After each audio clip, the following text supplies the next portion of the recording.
Hey there, welcome back to our channel.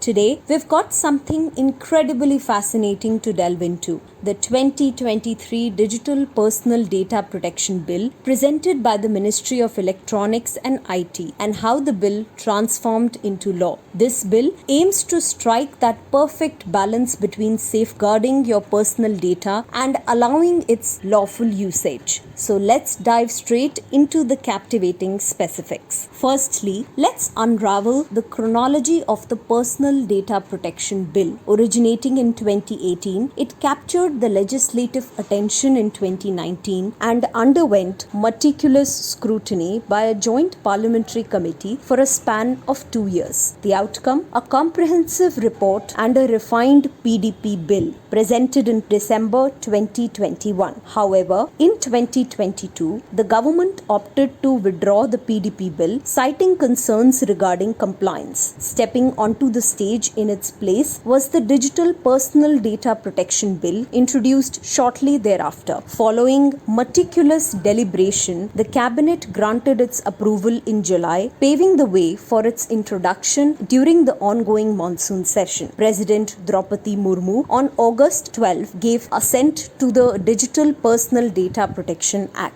This bill, passed by Parliament in the recently concluded monsoon session, will become law. Amid protests by the opposition regarding Manipur, the Data Protection Bill was approved through a voice vote. Nevertheless, during its introduction, numerous opposition MPs had objected to it, citing concerns about the potential creation of a surveillance state. Now, let's talk about the bill a little bit before moving on to the law. This bill aims to strike that perfect balance between safeguarding your personal data and allowing its lawful usage. First up, let's talk about the concept of data fiduciaries. These are the ones entrusted with handling your data. Think tanks, individuals, companies, or even the government. The bill outlines their responsibilities when it comes to gathering, storing, and performing various actions with your data. But wait, who are the data principals? Well, that's us, you and me, the individuals whose data is being processed. The bill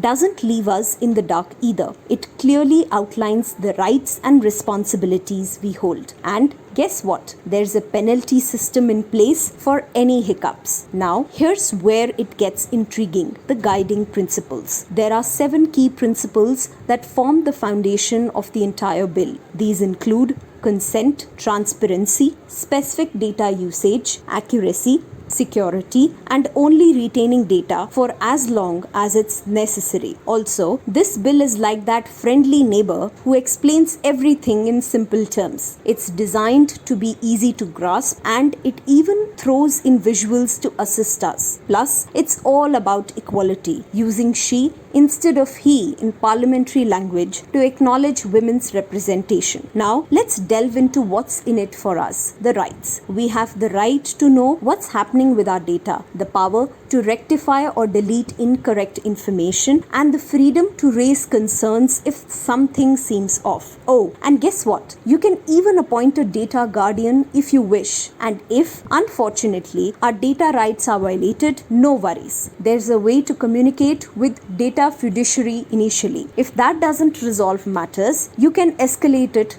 to the Data Protection Board. Simple and straightforward. So, what are these data fiduciaries obligated to do? Well, they're responsible for ensuring your data remains secure, informing you of any breaches, and erasing your data once its purpose is fulfilled. They even need to establish a channel for us to voice complaints and have an officer available for discussions. And the big players have extra rules. They require auditors and data checkups too. The bill's got their backs too. Companies can only manipulate their data if their individuals gives the green light, and no sneaky tactics like tracking or targeted ads. That's a big no-no. Since the new bill is introducing a more relaxed and supportive approach to personal data processing, businesses could enjoy some real advantages. Imagine a straightforward and simplified notice and consent process. No more confusing legal jargon. Plus, there's a more lenient attitude towards sharing personal data across borders. Also, the private sector regulators are being given the responsibility to safeguard customer data properly. In a nutshell, the new bill is set to bring positive changes for businesses. As we all know, starting a new business can be a bit tricky, especially when it comes to keeping data safe and following the rules. But don't worry,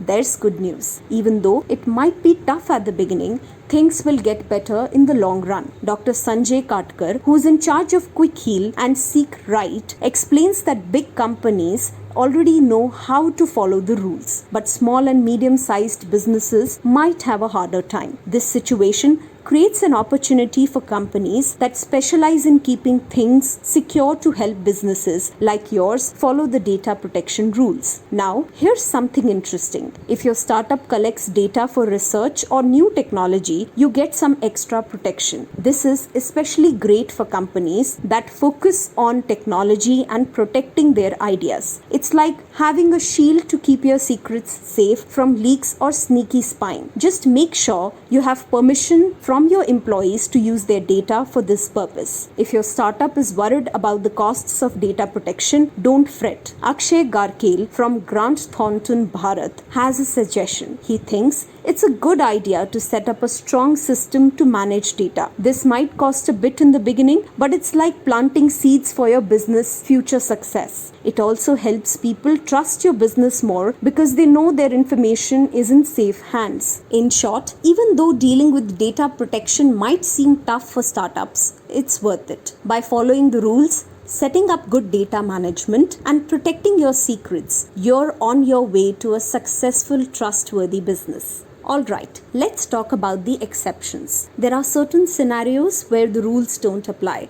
Think national security, research, and specific startups. And guess who's the boss? The Data Protection Board. They can impose fines, mediate conflicts, and even direct non-compliant websites to take a timeout. So what happens next? On August 11, the bill that started that off as a proposal presented by the Ministry of Electronics and IT and aimed to address the crucial need for safeguarding personal data while allowing its legitimate use, after going through a meticulous process of review and discussion in both houses of Indian Parliament, the Lok Sabha and the Rajya Sabha. The Rajya Sabha gave the nod to the DPDP bill and now it has become a law. This game-changing law introduces a set of regulations for collecting and managing personal data. It's got our backs by tackling sneaky data misuse by online platforms and enforces a staggering penalty of up to 250 crores for data breaches. But wait, the little ones aren't forgotten either. The DPDP law states that children's data can only be processed with consent from their guardians. The Lok Sabha, after granting their approval on August 7, the government is all about action, aiming to implement the act within 10 months. Now, let's switch gears and focus on the business side of things. The law clearly outlines how companies need to handle our information. Additionally,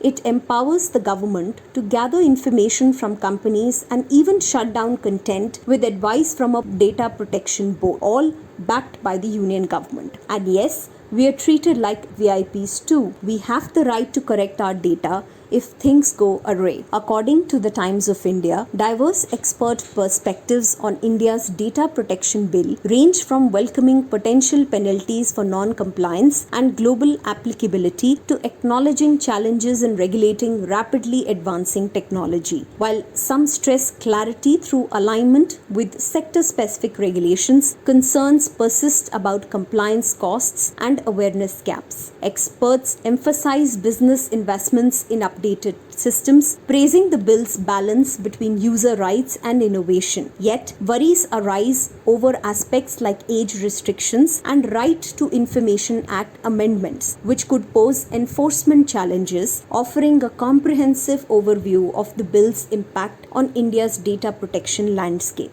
So, where does this law apply? It's all about processing digital personal data right here in India. If your data is either digital from the get-go or goes from traditional to digital, this bill's got your back. Curious about what personal data means? The bill offers a broad definition encompassing any information that can identify someone based on that data. And digital personal data? That's just personal data in digital form. Pretty straightforward, right? The DPDP law also grants the government a unique power, the ability to exempt state agencies from the law. Now, that's some special treatment. So, what's the heart of this law? It's all about ensuring our personal data remains secure while allowing its appropriate usage. The law wants us to retain control while also ensuring a smooth operation. And guess who's the new sheriff in town? The Data Protection Board of India. If those handling our data mess up and disregard our complaints, this board got our backs. But the opposition lawmakers and various rights advocacy groups have levied substantial criticism against the legislative framework, particularly concerning the extent of the granted exemptions. A group called the Internet Freedom Foundation, which is all about protecting our online rights, says this law doesn't do enough to stop too much snooping around. Meanwhile, the Editors Guild of India, who keep an eye on media freedom, is worried this law might mess with our ability to find out stuff we have the right to know. Deputy Minister for Information Technology Rajiv Chandrasekhar has said that the law will protect the rights of all citizens, allow the innovation economy to expand, and permit the government legitimate access in the case of national security and emergencies like pandemics and earthquakes. It is being said that the success of the data protection law will be determined by when and how new rules are made and how effectively they are implemented. What's your take on all this? Drop your thoughts in the comments below, and do not forget to subscribe to our channel and give this video a thumbs up. See you soon.